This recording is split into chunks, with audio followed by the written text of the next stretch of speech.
Hello class. Introduction to museum and museology के इस lecture में हम रिवीजन का सेशन रख रहे हैं, जिसमें हम पूरे जो पिछले 8 वीक में हम लोगों ने जो पढ़ाई लिखाई की है उसके बारे में हम यहाँ पे एक रिवीजन करेंगे और एक थोड़ा सा ये देखेंगे कि हमारे क्वेश्चन पेपर्स और असाइनमेंट्स और हमारे जो ये क्लास नोट्स वगैरह होंगे वो किस तरीके से तैयार होने चाहिए, ताकि अच्छे तरीके से एग्ज़ाम दिया जा सके या अच्छे तरीके से असाइनमेंट्स वगैरह सबमिट किए जा सकें। तो सबसे पहले हम देख लेते हैं, वीक 1 था। कोर्स में हमने पढ़ा है introduction to museology, meaning and concept. इसमें हमने सबसे पहले जो म्यूजियम एंड म्यूजियोलॉजी की ओरिजिन के बारे में बात की थी, डेफिनेशंस के बारे में बात की थी, म्यूजियम एंड म्यूजियोलॉजी की डेफिनेशंस और म्यूजियम की डेफिनेशंस 2007 की, जिसमें कि इंटेंजिबल कल्चरल हेरिटेज का टर्म जो है आईकॉम की तरफ से जोड़ा गया था। और 2022 में प्रैग में जो म्यूजियम की जो लेटेस्ट डेफिनेशन आई है उसके बारे में बात हुई थी और उसको हम लोगों ने अच्छे से समझा था। इसके बाद से हमने बेसिक फंक्शंस, जो 5 फंक्शंस ऑफ म्यूजियम होते हैं, कलेक्शन, डॉक्यूमेंटेशन, कंजर्वेशन, प्रेजेंटेशन और एजुकेशन, इस पर हमने बात की थी और इसको अच्छे तरीके से डिटेल में समझा था। तो ये जो डेफिनेशंस के जो जैसे डेफिनेशंस है, तो डेफिनेशन के बारे में आपसे ये क्वेश्चन हो सकता है इस तरीके से कि आईकॉम की किस डेफिनेशन में इंटेंजिबल कल्चरल हेरिटेज को डेफिनेशन के साथ जोड़ा गया था, या लेटेस्ट डेफिनेशन का ईयर कौन सा है, किस सन में जो हमारी अभी की डेफिनेशन जो चल रही है वो किस सन में दी गई थी। इसी तरीके से 5 फंक्शंस ऑफ म्यूजियम में हम किसी भी एक फंक्शन के बारे में बात कर सकते हैं या आपसे पूछ सकते हैं कि म्यूजियम के 5 फंक्शंस कौन से होते हैं, उनको आप डिटेल में बात कर सकते हैं। म्यूजियम और म्यूजियोलॉजी के ओरिजिन पे क्वेश्चंस हो सकते हैं, year of establishment of any museum पे बात हो सकती है। हम म्यूजियोलॉजी और म्यूजियोग्राफी की मीनिंग्स पे बात कर सकते हैं। म्यूजियोलॉजी एज अ डिसिप्लिन कब इंट्रोड्यूस हुई, जैसे हमने कुछ यूनिवर्सिटीज़ के नाम बताए, हमने कुछ इंस्टीट्यूशंस के नाम बताए कि हमने कहाँ कहाँ पे इनको देखा as a subject discipline introduce होते हुए, कहाँ कहाँ पे ये चलते हैं, तो उनके बारे में क्वेश्चन हो सकता है। ऐसा पूछा जा सकता है कि पहला कोर्स किस यूनिवर्सिटी के द्वारा डिज़ाइन किया गया या इंट्रोड्यूस किया गया, या ये भी क्वेश्चन हो सकता है कि किन यूनिवर्सिटीज़ में, अगर आपको 4 यूनिवर्सिटीज़ के नाम दे दें एमसीक्यू में और ये पूछने की किस में चलता है किस में नहीं चलता है, तो इस तरह के प्रश्न इस वाले सेगमेंट से बन सकते हैं। इसके अलावा relation between museum and museology पे हमने बात की थी, जिसमें 3 अप्रोचेस की बात हो रही थी। इंडियन म्यूजियोलॉजिस्ट 3 वर्ग में बांटकर बात करते हैं कि इनका आपस में बहुत गहरा संबंध है, सेपरेबल नहीं है। दूसरा वर्ग कहता है कि इंटायरली सेपरेबल है, इनको एक दूसरे के साथ काम करने की ज़रूरत नहीं है। और तीसरा जो बैलेंस व्यू है उसमें ये बात आती है कि म्यूजियम और म्यूजियोलॉजी जो है वो एक दूसरे के साथ ही रन करते हैं, क्योंकि म्यूजियम्स की जो थियोरेटिकल क्लासेस हैं वो म्यूजियोलॉजी है और म्यूजियोलॉजी की थियोरी को प्रैक्टिकली एग्जीक्यूट करने के लिए जो प्लेस होता है वो म्यूजियम है। और ये दोनों एक दूसरे की हेल्प करते हैं, एक दूसरे के ग्रोथ में, एक दूसरे के सहयोग से ये आगे बढ़ रहे हैं। तो ये दोनों जो है इनसेपरेबल हैं, एक दूसरे के साथ जुड़े हुए हैं और एक दूसरे के साथ ही काम कर रहे हैं। तो ये जो 3 व्यूज़ हैं इनके बारे में आपसे क्वेश्चन हो सकता है कि म्यूजियोलॉजिस्ट ने इसको प्रमोट, किन म्यूजियोलॉजिस्ट ने किस तरह के अप्रोच को मान्यता दी है या किस तरीके से इनके आपसी संबंधों को समझते हैं, इसके बारे में बात हो सकती है। इसके बाद से इसी वीक में हमने a brief outline of heritage preservation पे बात की थी कि meaning and concept of heritage क्या है, टाइप्स ऑफ हेरिटेज पर बात हुई थी और डिफरेंट फॉर्म ऑफ हेरिटेज को के आइडेंटिफिकेशन के बारे में हम लोगों ने बात की थी। तो इसमें से क्वेश्चंस बन सकते हैं, हेरिटेज की मीनिंग पे बात हो सकती है, हेरिटेज के टाइप पे बात हो सकती है, हेरिटेज को किस तरीके से आइडेंटिफाई किया जाता है, उसके डिफरेंट फॉर्म्स जो हैं उसको आप कैसे पहचानेंगे। ऐसे क्वेश्चंस हो सकते हैं कि कौन सी चीज़ें हेरिटेज में सम्मिलित हैं, कौन सी चीज़ें नहीं हैं, या हेरिटेज से क्या समझते हैं, हेरिटेज को किस तरीके से एक्सप्लेन करेंगे। Role of museum and heritage preservation पे बात की गई थी। तो हेरिटेज प्रिजर्वेशन क्यों ज़रूरी है, क्यों करना चाहिए हेरिटेज प्रिजर्वेशन, क्यों हम कल्चरल हेरिटेज को प्रिजर्व करने की बात कर रहे हैं, क्यों हम इस पर लगे हुए हैं, क्यों यूनेस्को और आईकॉम जैसे इंस्टीट्यूशंस वर्ल्ड वाइड संस्कृति संरक्षण और विरासत संरक्षण में लगे हुए हैं। तो इसको समझा था हम लोगों ने कि क्यों ज़रूरी है और म्यूज़ियम का क्या रोल हो सकता है हेरिटेज प्रिजर्वेशन में, म्यूज़ियम किस तरीके से अपना योगदान देते हैं और किस तरीके से और योगदान दे सकते हैं, इसके बारे में बात हुई थी। तो इस पर भी आपसे छोटे छोटे क्वेश्चंस बन सकते हैं कि वो हेरिटेज से आपका मायने क्या है, हेरिटेज से आप क्या समझते हैं, हेरिटेज को क्यों प्रिजर्व करना चाहिए, हेरिटेज को प्रिजर्व करने के लिए अगर कुछ रूल रेगुलेशंस बने, कुछ डूज एंड डोंट्स इंट्रोड्यूस किए गए जो प्रोफेशनल इंस्टीट्यूशंस हैं उनकी तरफ से, तो उनमें से आपसे क्वेश्चंस किए जा सकते हैं, आपसे पूछा जा सकता है। सेकेंड वीक में हमने म्यूज़ियम डेवलपमेंट और म्यूज़ियम की हिस्ट्री के बारे में बात की थी। A brief history of museum development western context. Western context में हमने पहला जो कॉन्सेप्ट आता है, जो म्यूज़ियम के बारे में बात हुई थी कि म्यूज़ियम जो टर्म आता है, टेम्पल ऑफ म्यूज़िस की बात आती है। 9 म्यूज़िस जो हैं, 9 गॉडेसेस जो हैं, जो म्यूज़ियम के कॉन्सेप्ट के साथ जुड़ी हैं, जिनके वजह से ही हम आज संग्रहालय को मनोरंजन और शिक्षा के केंद्र के रूप में समन्वित रूप से उनको मनोरंजन और शिक्षा का केंद्र बताते हैं, तो उनके बारे में बात हुई थी। फिर किस तरीके से जो अर्ली म्यूज़ियम था, जो ग्रीस का जो था, जो अ,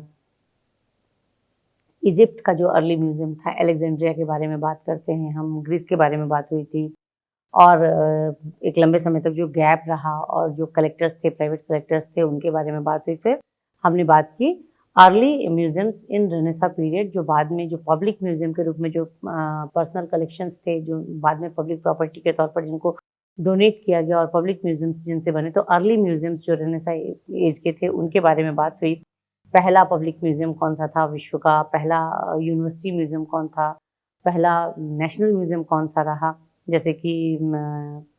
आशमोलियन म्यूज़ियम के बारे में बात हुई कि पहला पब्लिक म्यूज़ियम भी माना जाता है और पहला यूनिवर्सिटी म्यूज़ियम भी हो गया। ऑक्सफोर्ड यूनिवर्सिटी में एस्टैब्लिश हुआ था 1682 में, इसकी बात की गई। इसके अलावा ये भी बात हुई कि ब्रिटिश म्यूज़ियम जो है 1753 में जो एस्टैब्लिश हुआ, वो विश्व का पहला राष्ट्रीय संग्रहालय माना जाता है। तो प्रश्न इस तरीके से बन सकते हैं कि पहला संग्रहालय, पहला पब्लिक म्यूज़ियम कौन-सा है, पहला राष्ट्रीय संग्रहालय कौन-सा है, और इनके ईयर ऑफ एस्टेब्लिशमेंट पे आपसे बात की जा सकती है। म्यूज़ियम अगर है तो उसके नेचर ऑफ कलेक्शन पे क्वेश्चन किया जा सकता है, पूछा जा सकता है कि किस नेचर का म्यूज़ियम रहा है कलेक्शन के बिहाफ पे। इसके अलावा हमने हर्मिट म्यूज़ियम के बारे में बात की थी, British museum, Louvre museum, Smithsonian institute के बारे में बात हुई थी। तो हिस्ट्री ऑफ म्यूज़ियम में जब हम बात कर रहे थे तो लगभग सभी जो वैश्विक रूप से बहुत महत्वपूर्ण संग्रहालय हैं, उन पर चर्चा की गई थी, उनके बारे में बातचीत की गई थी। तो उनके बारे में प्रश्न पूछा जा सकता है, प्रश्न उनके संग्रह को लेकर हो सकता है, प्रश्न उनकी स्थापना के वर्ष को लेकर के हो सकता है, प्रश्न उनके नेचर ऑफ कलेक्शन को लेकर के हो सकता है, और इस तरीके से हम संग्रहालयों के बारे में बात कर सकते हैं। इंडियन कॉन्टेक्स्ट में हमने म्यूज़ियम की हिस्ट्री पर चर्चा की थी, म्यूज़ियम मूवमेंट इन इंडिया के नाम से हमने चर्चा की थी, और संग्रहालय के जो अर्ली कॉन्सेप्ट थे, म्यूज़ियम जब पब्लिक म्यूज़ियम्स हमारे इस्टेब्लिश हुए, या Royal Asiatic Society of Bengal के इस्टेब्लिशमेंट के पहले ही हमारे भारत में जो चित्रशाला, वीथिका, सरस्वती भंडार, पोथी भंडार वगैरह का जो कॉन्सेप्ट मिलता है, उस पर चर्चा की गई थी कि हमारे जो प्रारंभिक संस्कृत साहित्य है, उसमें बहुत अच्छे तरीके से संग्रहालय से मिलते-जुलते जो वैचारिक संस्थान हैं, जो मिलते-जुलते विचारों से जुड़े हुए संस्थान हैं, उनके बारे में चर्चा की गई। चित्रशाला, वीथिका और इस तरीके के सरस्वती भंडार, पोथी खाना, इन पर भी चर्चा की गई। इसके बाद से हमने बात की Royal Asiatic Society of Bengal के एस्टेब्लिशमेंट के बाद किस तरीके से भारत में 5 अलग-अलग चरणों में संग्रहालयों की स्थापना हुई है, विकास हुआ है। तो 5 phases of Indian museum development के बारे में बात की गई थी। इसमें पहला जो था अर्ली फेज़ था, जिसके बारे में बात हुई थी, जो 1784 टू 1858 इसका टाइम माना जाता है अर्ली फेज़ का, जिसमें हमने Royal Asiatic Society of Bengal के एस्टेब्लिशमेंट के साथ इंडिया में इंडियन म्यूज़ियम मूवमेंट के शुरुआत को हम मानते हैं, क्योंकि Royal Asiatic Society of Bengal की स्थापना जब होती है, उसके बाद से ही इंडिया में इंडोलॉजिकल स्टडीज़ का जोर शोर से काम शुरू हो जाता है। भारतीय पुराविद्याओं पे अध्ययन शुरू हुआ, भारतीय सभ्यता, संस्कृति, विरासतों को समझने का काम शुरू हुआ, और तमाम जो हमारी मैन्युस्क्रिप्ट्स थी उनको इकट्ठा किया गया, उनकी एडिटिंग, उनकी पढ़ाई लिखाई शुरू हुई, और टेंजिबल पार्ट ऑफ हेरिटेज को इकट्ठा किया गया। उसी समय में मैं सर्वेयर के तौर पर जनरल अलेक्जेंडर कनिंघम की नियुक्ति हुई थी आर्कियोलॉजिकल सर्वेयर के तौर पर, और उन्होंने बहुत बड़े पैमाने पर उत्तर भारत में बहुत सारे हमारी विरासत स्थलों को ढूंढा, हमारे मॉन्यूमेंट्स को ढूंढा, और हमारे मॉन्यूमेंट्स को और साइट्स को रिपोर्ट किया। तो इस तरीके से Royal Asiatic Society of Bengal की एस्टेब्लिशमेंट ईयर जो कि 1784 है, तब से हम भारत में संग्रहालय आंदोलन का सूत्रपात मानते हैं। दूसरा फेज़ जो था, जिसको हम विक्टोरिया एरा के नाम से मानते हैं, कि विक्टोरिया एरा इसलिए क्योंकि प्रथम स्वतंत्रता संग्राम का जो संघर्ष, जो प्रथम स्वतंत्रता संग्राम था, जो प्रथम संघर्ष था हमारा स्वतंत्रता का, वो 1857 में एग्जीक्यूट किया गया था भारतीय उपमहाद्वीप में। उसके बाद से भारत का जो शासन था वो डायरेक्ट ब्रिटिश क्राउन के अधीन हो गया था, और उस समय रानी थी विक्टोरिया, तो इसलिए हम इस एरा को विक्टोरिया एरा के नाम से जानते हैं, जो हमारे म्यूज़ियम डेवलपमेंट का दूसरा एरा था। और ये था 1858 टू 1901। और इस एरा में हमारा जो भारत का राज्य था वो ब्रिटिश क्राउन के अधीन था और सीधे तौर पर रानी विक्टोरिया का शासन था। बहुत धीमी गति से संग्रहालयों का विकास इस काल में हुआ था, इस पर चर्चा हुई थी कि बहुत धीमी गति से संग्रहालयों का विकास हुआ था, पर फिर भी एक संतुष्टिजनक तस्वीर उभर कर सामने आई थी। इसमें हम लोगों ने बात की थी इंडियन कॉन्टेक्स्ट में थर्ड जो एरा था वो था कर्जन एंड जॉन मार्शल का एरा, जो कि 1901 टू 1928 तक था। इसमें साइट म्यूजियम के कॉन्सेप्ट पर बात हुई थी, पहला म्यूजियम कॉन्फ्रेंस हुआ और साइट एक्सकेवेटेड साइट के मटेरियल को वहीं पर प्रिजर्व करने की बात की गई। ASI में साइट म्यूजियम की एक ब्रांच इस्टेब्लिश हुई। तो इस तरीके से करके और बहुत सारे संग्रहालयों की स्थापना जो है इस काल में हुई और इसको हम एक बहुत अच्छे एरा के रूप में, म्यूजियम डेवलपमेंट के अच्छे एरा के रूप में याद करते हैं। फोर्थ फेज जो था वो प्री इंडिपेंडेंस का एरा था 1928 टू 1947 और इस काल में विभिन्न विषयों से जुड़े हुए संग्रहालयों की स्थापना, पर्सनोलिया म्यूजियम था, यूनिवर्सिटी म्यूजियम था, इस तरीके से करके बहुत अलग अलग तरीके के संग्रहालयों की स्थापना इस काल में हमको देखने को मिलती है। और पोस्ट इंडिपेंडेंस एरा जो है 1947 से अभी तक की डेट में हमने चर्चा की कि कितने स्वतंत्र भारत में संग्रहालयों के विकास के लिए किन संस्थाओं की स्थापना हुई, सरकार के माध्यम से किस तरीके से नियमों और नीतियों को लागू किया गया, किस किस विषयों से जुड़े, किस किस तकनीकों से जुड़े नए नए प्रकार के संग्रहालय स्थापित हुए भारतीय संदर्भ में। तो इसमें जो 5 phases of Indian museum movement है इसके बारे में चर्चा हुई थी और इसमें प्रश्न बनने जब शुरू होंगे तो वो सीधे सीधे भारतीय संग्रहालय आंदोलन के इतिहास से जुड़े हुए होंगे।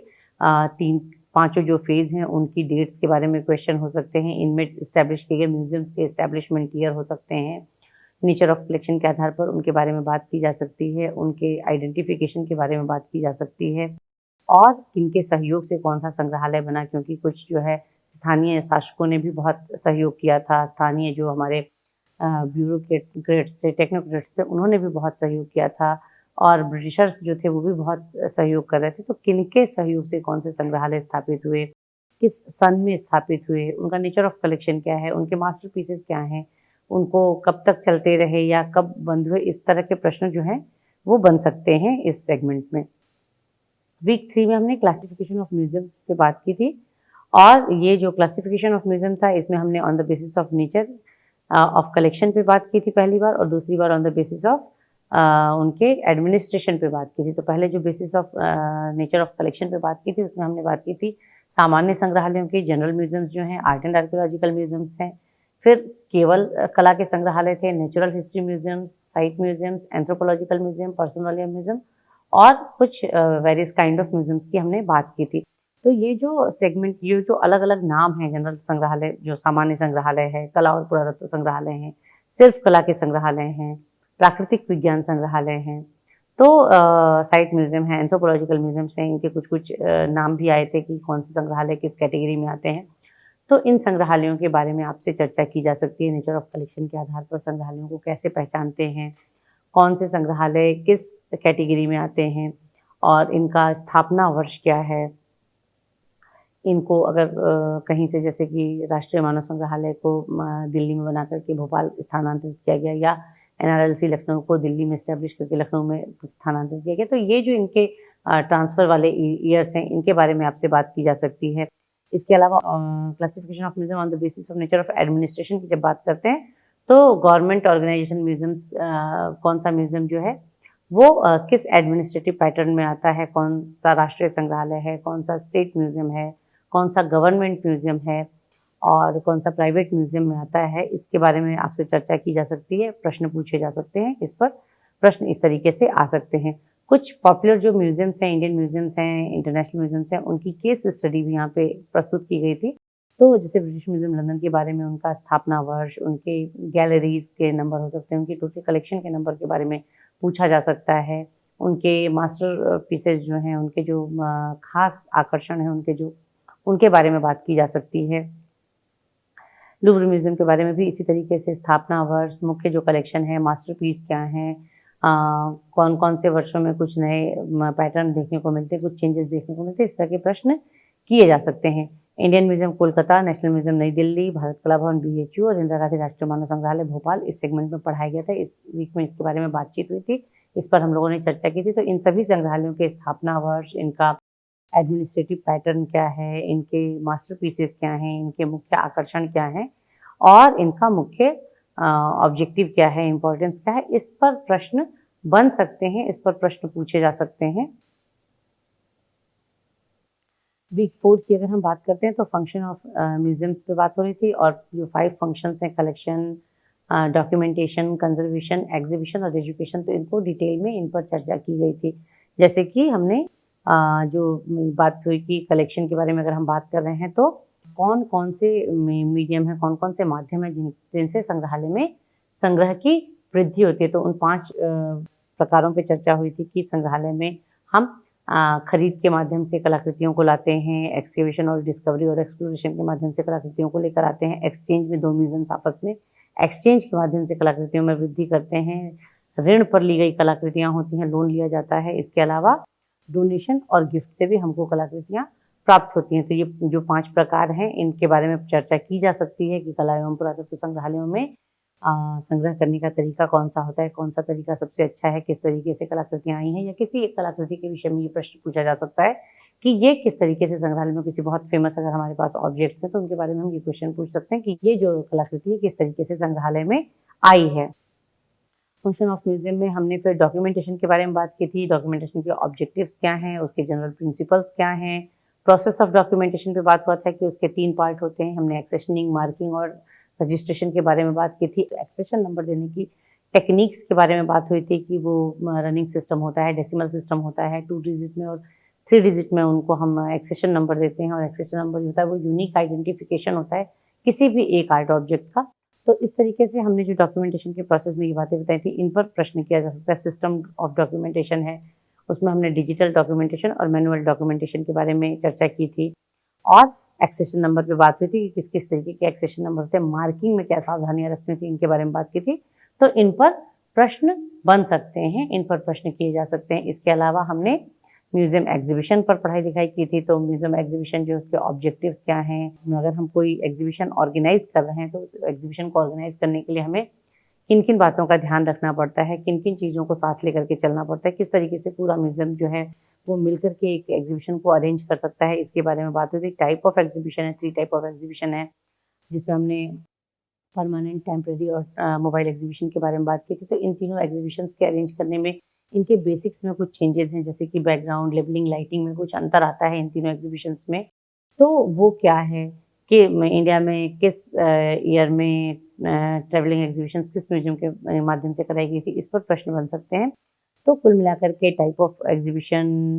और उनके ऑर्गेनाइज करने में कौन कौन सी चीज़ों की ज़रूरत पड़ती है, उनके इक्विपमेंट्स क्या हैं, उनके किन एलिमेंट्स के माध्यम से हम काम करते हैं, इन पर चर्चा हो सकती है और इन पर प्रश्न बन सकते हैं। वीक 4 जो हमारा था उसमें फंक्शन ऑफ म्यूजियम में हमने एजुकेशन के बारे में बात की थी। एजुकेशन में हमने ये बताया था कि जो म्यूजियम है उसको इनफॉर्मल एजुकेशन सेंटर के रूप में मान्यता मिली हुई है, जबकि संग्रहालय, आजकल बहुत सारे संग्रहालय जो फॉर्मल इनफॉर्मल दोनों एजुकेशन दे रहे हैं, इस पर हमने चर्चा की थी। और म्यूजियम के जो एजुकेशन देने के जो रिसोर्सेज हैं उनके बारे में बात हुई थी कि कलेक्शन के माध्यम से, गाइड टूर के माध्यम से, लेक्चर्स के माध्यम से, एजुकेशनल वर्कशॉप के माध्यम से, म्यूजियम पब्लिकेशन के माध्यम से, जो कि एकेडमिक, एडमिनिस्ट्रेटिव और पॉपुलर पब्लिकेशन के 3-4 पार्ट में बटे हुए, इनके माध्यम से संग्रहालय शिक्षा देने का काम कर रहे हैं। बड़े पैमाने पर, बृहद पैमाने पर लोगों को जागरूक बना रहे हैं, संग्रहालयों से जुड़ रहे हैं, उनकी संस्कृति से जुड़ रहे हैं। तो इस पर बात हुई थी कि संग्रहालय जो है इनफॉर्मल एजुकेशनल इंस्टीट्यूट के रूप में जाना जाता है, पहचाना जाता है और ये काम कर रहा है समाज में। तो इस पर कई तरीके के प्रश्न बन सकते हैं कि संग्रहालय किस तरीके से एजुकेशनल इंस्टीट्यूट है, इनफॉर्मल है तो उसके रीजंस क्या हैं, फॉर्मल है तो उसके रीजंस क्या हैं, किन माध्यमों से वो शिक्षा दे रहा है, शिक्षा देने के उसके तरीके क्या हैं, शिक्षा किस तरीके से दी जाती है, टू वे कम्युनिकेशन कैसे स्टैब्लिश किया जाता है, जो पब्लिकेशन है, पब्लिकेशन का किस तरीके से उपयोग किया जाता है संग्रहालय की शिक्षा में, इन सब बातों पर हम लोग चर्चा कर सकते हैं और इस पर प्रश्न बनाए जा सकते हैं। इसके बाद से अगला जो हमने इस वीक में पढ़ाई लिखाई की थी वो थी museums and heritage and it's curatorial functions, preservation, restoration and conservation. तो हमने कंजर्वेशन पे बात की थी, कंजर्वेशन के वेरियस फॉर्म्स पे बात की थी, preventive conservation, curative conservation, restoration के बारे में बात हुई थी, एथिक्स ऑफ कंजर्वेशन के बारे में बात हुई थी। कुछ रूल रेगुलेशंस होते हैं कि ये करना चाहिए, डूज एंड डोंट्स होते हैं कि ये किया जा सकता है, ये किया जाना चाहिए, ये नहीं होना चाहिए। को इसको बहुत ज़रूरत पड़ने पे अप्लाई करना चाहिए। तो इस तरीके के बहुत सारे रूल्स रेगुलेशंस कंजर्वेशन में जब हम पढ़ाई कर रहे थे, बात कर रहे थे, तो हमने ये बातें की थी। तो उसको देखना होता है कि एथिक्स ऑफ कंजर्वेशन क्या है, कौन से रूल अप्लाई होते हैं, कौन से रूल माने जाने चाहिए, कौन से नहीं माने जाने चाहिए। फिर टाइप ऑफ म्यूजियम ऑब्जेक्ट में उनके जो बेसिक टेक्सचर है, जो उनका स्वरूप है कि ऑर्गेनिक ऑब्जेक्ट है, इनऑर्गेनिक ऑब्जेक्ट है, कंपोजिट ऑब्जेक्ट है, इन पर हमने बात की थी। फिर कॉजेज ऑफ डिटोरिएशन क्या है, हमने संग्रहालय की कलाकृतियों के संरक्षण के पॉइंट ऑफ व्यू से उभरने वाले जो चैलेंजेस थे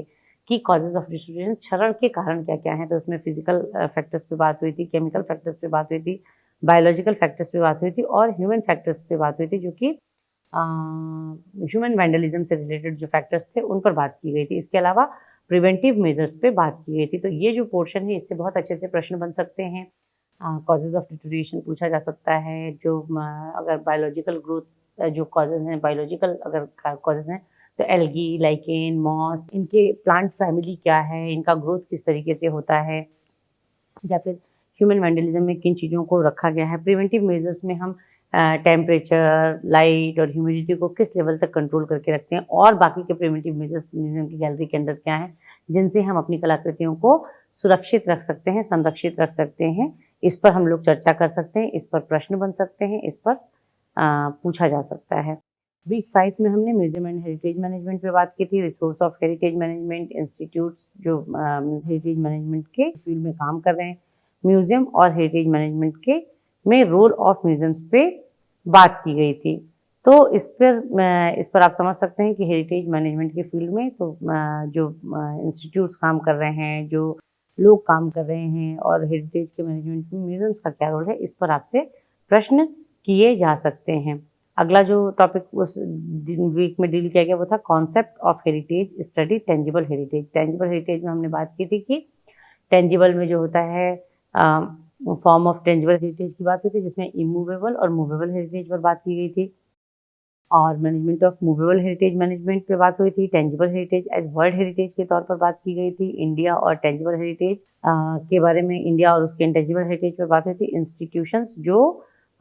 टेंजिबल हेरिटेज के प्रिजर्वेशन के लिए काम कर रहे हैं, उन पर चर्चा की गई थी। तो इस वाले पोर्शन से मूवेबल हेरिटेज कौन से हैं, इमूवेबल हेरिटेज कौन से हैं, और टेंजिबल जो हेरिटेज हैं या साइट्स हैं वो कौन से हैं और किस तरीके से वो काम करते हैं। इंडियन टेंजिबल कल्चरल हेरिटेज की जो एक रिच लिस्ट है, उसमें से हम आपसे प्रश्न पूछ सकते हैं कि कौन सा किस वर्ग को जुड़ता है। और ऐसे कुछ इंस्टीट्यूशंस पे चर्चा हुई थी, जैसे कि हमने इन पे बात की थी, एनआरएलसी पे, इंटैक पे। तो ये जो इंस्टीट्यूशन है, ये कब इस्टेब्लिश हुए, कब से काम कर रहे हैं, किस फील्ड में काम कर रहे हैं, उनकी जो अगर कोई बहुत नामी परियोजना है तो वो कौन सी रही, इस तरह के प्रश्न आपसे पूछे जा सकते हैं। म्यूजियम एंड टूरिज्म में हमने टूरिज्म के मीनिंग पर बात की थी, म्यूजियम एंड टूरिज्म का जो आपसी रिलेशन है उस पर बात की थी, role of museum in promoting tourism पे बात की थी, और role of tourism in promoting museum visits पे भी बात की थी। इस तरीके से इस वाले सेगमेंट में टूरिज्म क्या है, म्यूजियम की मीनिंग क्या है, म्यूजियम और टूरिज्म आपस में किस तरीके से जुड़े हुए हैं, किस तरीके से टूरिज्म जो है वो म्यूजियम के एक्सपीरियंस को इन्हेंस करता है, विजिटर नंबर ऑफ विजिटर्स बढ़ा सकता है, या किस तरीके से जो टूरिज्म है वो म्यूजियम विजिट को बढ़ा सकता है, म्यूजियम को प्रमोट कर सकता है। इस पर आपसे चर्चा की गई थी, तो इसी पर प्रश्न भी बनेंगे। इसी वीक में हमने पढ़ा था कॉन्सेप्ट ऑफ हेरिटेज स्टडीज, और उसमें हमने इंटेंजिबल कल्चरल हेरिटेज को पढ़ा था। तो इंटेंजिबल कल्चरल हेरिटेज क्या है, उसकी नीड एंड इम्पोर्टेंस, उसकी सेफगार्डिंग की क्या है, इस पर बात हुई थी। इस कॉन्सेप्ट के ओरिजिन पर बात हुई थी। यूनेस्को के पेरिस कन्वेंशन के बारे में चर्चा की गई थी। ICH की डेफिनेशंस और डोमेन्स के बारे में बात हुई थी, और इस एरिया में काम करने वाले वर्किंग इंस्टीट्यूशंस की लिस्ट के बारे में बात हुई थी, और केस स्टडी के तौर पर हमने अजंता और ताजमहल पर भी बात की थी। तो ICH क्या है, ICH कब से नजरिए में है, ICH के कंजर्वेशन के लिए कौन कौन से इंस्टीट्यूशंस लगे हुए हैं, कौन सी टेक्निक्स का प्रयोग किया जा सकता है, और जो इंस्टीट्यूट्स हैं वो कितने हद तक अपने काम को कर पा रहे हैं, कितने हद तक सफल है, इन सब पर आपसे प्रश्न किया जा सकता है। केस स्टडी के तौर पर अजंता और ताजमहल पर चर्चा की गई थी, तो इन पर भी आपसे प्रश्न पूछे जा सकते हैं। इन पर भी शॉर्ट क्वेश्चंस आ सकते हैं, कब का किस एरा को बिलोंग करते हैं, किस तरीके का हेरिटेज है, और क्यों ये महत्वपूर्ण है, इनकी कंजर्वेशन के बारे में विस्तार से चर्चा की गई थी। तो इनकी कंजर्वेशन कंडीशंस क्या हैं, इस पर आपसे चर्चा हो सकती है। वीक 6 में हमने टाइप ऑफ म्यूजियम्स पे बात की थी, न्यू म्यूजियोलॉजी के कॉन्सेप्ट पे बात की थी और न्यू म्यूजियम के अर्ली फॉर्म्स जो थे, community neighbourhood museum, new museology in India, इस पर बातचीत हुई थी। तो न्यू म्यूजियोलॉजी के कॉन्सेप्ट और रिलेवेंस पे उसकी डेफिनेशन क्या है, उसकी मीनिंग क्या है, ओरिजिन कैसे है, उसके कॉन्सेप्ट क्या हैं, causes of concept of new museology, जो causes of origin of new museology था उसके बारे में चर्चा की गई थी। Role of tourism in promoting museum, feature and domains जो थे न्यू म्यूजियोलॉजी के, difference between traditional museology and new museology, इतनी बातों पर चर्चा की गई थी। तो ये प्रश्न आपसे पूछे जा सकते हैं। न्यू म्यूजियोलॉजी की मीनिंग, न्यू म्यूजियोलॉजी के डेफिनेशंस, न्यू म्यूजियोलॉजी के एस्टैब्लिशमेंट ईयर, उनका कॉन्सेप्ट क्या है, वो किन डोमेन्स में काम करते हैं, वो किन डोमेन्स तक रिस्ट्रिक्टेड हैं या वहाँ तक काम कर रहे हैं, ट्रेडिशनल म्यूजियोलॉजी और न्यू म्यूजियोलॉजी के बीच में अंतर क्या है। अर्ली न्यू म्यूजियम्स जो कि प्रॉपर तरीके से, पूरे तरीके से न्यू म्यूजियम्स के एस्टैब्लिश होने से पहले कुछ कंपोजिट फॉर्म ऑफ म्यूजियम हमने पढ़ाई लिखाई में इसके बारे में बात की थी। कंपोजिट फॉर्म ऑफ म्यूजियम से जो पार्ट ऑफ ट्रेडिशनल म्यूजियम्स के उसको फंक्शंस को और रिप्रेजेंटेशन को लेके खड़े हो रहे थे और पार्ट ऑफ न्यू म्यूजियम्स को लेकर के चल रहे थे। तो इसमें हमने living history museum, Anacostia living history museum की खास तौर पर बात हुई, इसके कुछ एग्जांपल्स पे बात किया। ओपन एयर म्यूजियम में स्कैनसन पार्क ओपन एयर म्यूजियम पर चर्चा की और रीजनल नेचर पार्क में फ्रांस के रीजनल नेचर पार्क के उस पर चर्चा की। इन सब पर हम बात कर सकते हैं, इनके एस्टैब्लिशमेंट ईयर, इनके नेचर, इनके कलेक्शन, इनके वर्तमान में जो स्थिति है, इस पर हम आपसे प्रश्न पूछ सकते हैं। पूरी तरीके से 9 संग्रहालयों के तौर पर हमने इको म्यूजियम पढ़ाया था, जिसमें concept, origin, objective, functions, step of formation,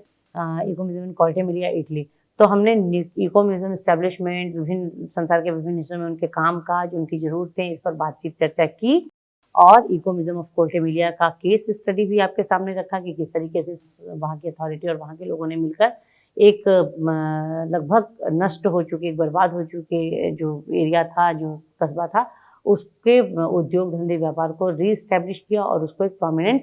tourist site के रूप में रीएस्टैब्लिश किया। कम्युनिटी और नेबरहुड म्यूजियम पे हमारी बात हुई थी, इनके कॉन्सेप्ट, इनकी ओरिजिन, इनके objective, functions. Anacostia neighbourhood museum, museum of उज्मा कम्युनिटी, जो कम्युनिटी बेस्ड मॉडल था। तो इन सब पे इनके कॉन्सेप्ट, ओरिजिन, ऑब्जेक्टिव, फाउंडर्स, इनके फंक्शंस, इनके एस्टैब्लिशमेंट ईयर, इनके वर्किंग स्टाइल, इनकी अगर कोई नामी एग्जीबिशंस थी तो उनके ईयर के बारे में या उनके बारे में आपसे प्रश्न किए जा सकते हैं। इसके अलावा हमने न्यू म्यूजियोलॉजी इन इंडिया पर चर्चा इसी वीक में की थी। तो जो भी विजन एंड पॉसिबिलिटीज़ हैं न्यू म्यूजियोलॉजी की, उसका नीड एंड इम्पोर्टेंस है जो इंडियन कॉन्टेक्स्ट में, इसके बारे में बात की जा सकती है, इस पर प्रश्न किए जा सकते हैं। कोरलाई कम्युनिटी म्यूजियम, अरना झरना म्यूजियम और कम्युनिटी म्यूजियम और गया सुषमा, इस पर हम लोगों ने चर्चा की थी। तो इन तीनों के ये प्रश्न हो सकता है, इन तीनों के नेचर ऑफ कलेक्शन पे बात हो सकती है कि कौन सा कलेक्शन है, कौन सी कम्युनिटीज़ में इस्टेब्लिश हैं, किस एरिया में इस्टेब्लिश हैं, इनका मुख्य कलेक्शन क्या है, इस पर हम चर्चा कर सकते हैं, प्रश्न बना सकते हैं। 7वां हफ्ता जो था उसमें हमने म्यूजियम मैनेजमेंट पर बात की थी। मीनिंग एंड ऑब्जेक्टिव जो है म्यूजियम मैनेजमेंट के की कॉन्सेप्ट की एस्पेक्ट ऑफ गुड मैनेजमेंट पे चर्चा हुई थी। टाइप ऑफ म्यूजियम मैनेजमेंट किस तरीके का हो सकता है, premise museum management, human resource museum management, finance museum management और डिजास्टर म्यूजियम मैनेजमेंट, ये सब हम डिजास्टर मैनेजमेंट, इस पर हमने चर्चा की थी। तो म्यूजियम मैनेजमेंट की जब हम चर्चा करते हैं तो क्यों जरूरी है म्यूजियम में मैनेजमेंट, किस तरीके से जरूरी है म्यूजियम मैनेजमेंट, किस तरीके से अप्लाई किया जाता है, एग्जीक्यूट किया जाता है, और गुड म्यूजियम मैनेजमेंट के जो कीज हैं, जो उसके मुख्य बिंदु हैं, वो क्या हो सकते हैं।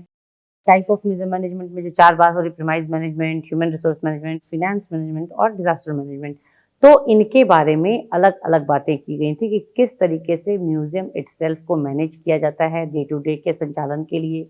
किस तरीके से म्यूजियम का जो स्टाफ है उसको मैनेज किया जाता है कि म्यूजियम का काम जो है सही समय पर सही तरीके से, अच्छे तरीके से पूरा हो और म्यूजियम अपने उद्देश्यों को पूरा करने में सक्षम हो। फिर फाइनेंस मैनेजमेंट में बजट और बजट के डिफरेंट एस्पेक्ट्स पर चर्चा हुई थी और डिजास्टर मैनेजमेंट में हमने डिजास्टर मैनेजमेंट की बात की थी और डिजास्टर मैनेजमेंट में हमने चर्चा की थी कि किस किस तरीके के डिजास्टर्स हो सकते हैं। तो इस पर हमको डिजास्टर मैनेजमेंट में अगर हम बात करें तो मीनिंग एंड कॉन्सेप्ट पर बात हुई थी। टाइप ऑफ डिजास्टर्स कौन कौन से हो सकते हैं, नेचुरल डिजास्टर में earthquake, flood, man made disaster में theft, war and riots, fire, और इसके अलावा ह्यूमन वैंडलिज्म और कॉजेज ऑफ डैमेज क्या हो सकते हैं, preventive measure against disaster management, इस पर अगेंस्ट डिजास्टर्स, इस पर हमने चर्चा की थी। तो ये इन सब पर ये प्रश्न बन सकते हैं कि नेचुरल डिजास्टर क्या हैं, या मैन मेड डिजास्टर्स क्या हो सकते हैं, ह्यूमन वैंडलिज्म क्या है, या फिर हम कब अगर जैसे भुज म्यूजियम की चर्चा हुई थी कि 2001 में जो अर्थक्वेक आया था उससे उसको नुकसान पहुंचा था, या उसके बाद से एक नया म्यूजियम वहाँ ग्राउंड जीरो पर बनाया गया, तो इस पर प्रश्न हो सकते हैं, डिजास्टर्स भी प्रश्न हो सकते हैं कि कौन सा मैन मेड है, कौन सा नेचुरल है, किस डिजास्टर को सबसे ज़्यादा मुश्किल माना जाता है, इनको मैनेज कैसे किया जाता है, इनके अगेंस्ट प्रिवेंटिव मेजर्स कौन से हो सकते हैं, थेफ्ट को रोकने के लिए हम म्यूजियम में क्या कर सकते हैं, वॉर एंड राइट्स को रोकने के लिए क्या कर सकते हैं, फायर के केस में हम क्या कर सकते हैं, इन सब पर प्रश्न बन सकता है। म्यूजियम मार्केटिंग पर इसी वीक में हमने चर्चा की थी, जिसमें हमने meaning and objective of museum marketing बताया था। म्यूजियम मार्केटिंग क्या है, क्यों है, टारगेट ऑडियंस ऑफ म्यूजियम पे चर्चा हुई थी कि हाँ वैसे तो म्यूजियम ओपन फॉर ऑल है, मगर फिर भी वो कौन से लोग हैं जिनके लिए हम स्पेसिफिकली अपना ये तैयार करते हैं और जिनको हम टारगेट करते हैं अपनी डिफरेंट एग्जीबिशंस के थ्रू, उस पर बात हुई थी। और टारगेट ऑडियंस की फैसिलिटीज़ के बारे में बात की गई थी। एथिक्स ऑफ म्यूजियम मार्केटिंग क्या है, क्या रूल रेगुलेशन है, जैसे कि म्यूजियम सब कुछ नहीं बेच सकता है, म्यूजियम नेचर ऑफ कलेक्शन को ध्यान में रख करके म्यूजियम के सेल्स काउंटर पर सामान उपलब्ध कराए जा सकते हैं, सोवेनियर हो सकता है, म्यूजियम की रिप्लिकाज हो सकती हैं, म्यूजियम के ब्लॉक प्रिंट्स हो सकते हैं। तो ऐसा नहीं है कि वहाँ पे मार्केट से कुछ भी ले आकर के वहाँ बेचा जा सकता है या प्रॉफिट और गेन के सिद्धांत पे काम किया जाता है। ये चर्चा हुई थी कि म्यूजियम मार्केटिंग जो है नो प्रॉफिट नो लॉस के सिद्धांत पे काम करता है। हम अपने रिसोर्सेज जनरेट करते हैं, रिसोर्सेज क्रिएट करते हैं ताकि हम अपने म्यूजियम्स को बहुत अच्छे तरीके से संचालित कर सकें, आगे लेके जा सकें। तो एथिक्स जो है म्यूजियम मार्केटिंग के, उस पर चर्चा हुई थी, तो इस पर प्रश्न बन सकते हैं, एथिक्स पर प्रश्न बन सकते हैं, कौन से रूल्स हैं, कौन से नहीं हैं, कौन से डूज एंड डोंट्स हैं म्यूजियम मार्केटिंग में, उस पर हम चर्चा कर सकते हैं।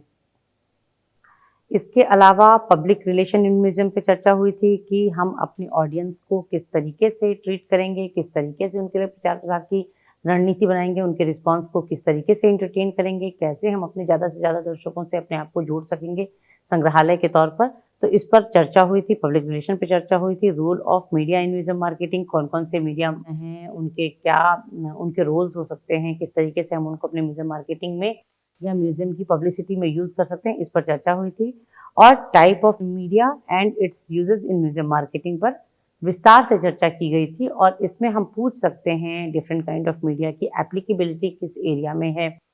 और किस तरीके से हम इनको अपने प्रचार प्रसार में उपयोग में ला सकते हैं, म्यूजियम मार्केटिंग के तौर पर किस तरह से हम इसको उपयोग में ला सकते हैं, म्यूजियम मार्केटिंग में कहाँ पे इनका योगदान होता है, इस पर प्रश्न बन सकते हैं। वीक 8 में हमने म्यूजियम रिलेटेड जो नेशनल और इंटरनेशनल ऑर्गेनाइजेशंस थे उन पर हमने चर्चा की और उन पर हमने बात की। नेशनल ऑर्गेनाइजेशंस में आर्कियोलॉजिकल सर्वे ऑफ इंडिया के बारे में बात हुई थी और म्यूजियम एसोसिएशन ऑफ इंडिया के बारे में बात हुई थी। तो हमने एएसआई के बारे में भी बात की थी, उसके एब्रिविएशन के बारे में, तो एक ब्रीफ हिस्ट्री थी जिसमें हमने फाउंडर के बारे में बात की, क्यों इसकी ज़रूरत थी, इसका ईयर ऑफ इस्टेब्लिशमेंट क्या था, इसका लोगो जो है वो क्या है, उस पर क्या लिखा हुआ है, उसका अर्थ क्या होता है, हिस्ट्री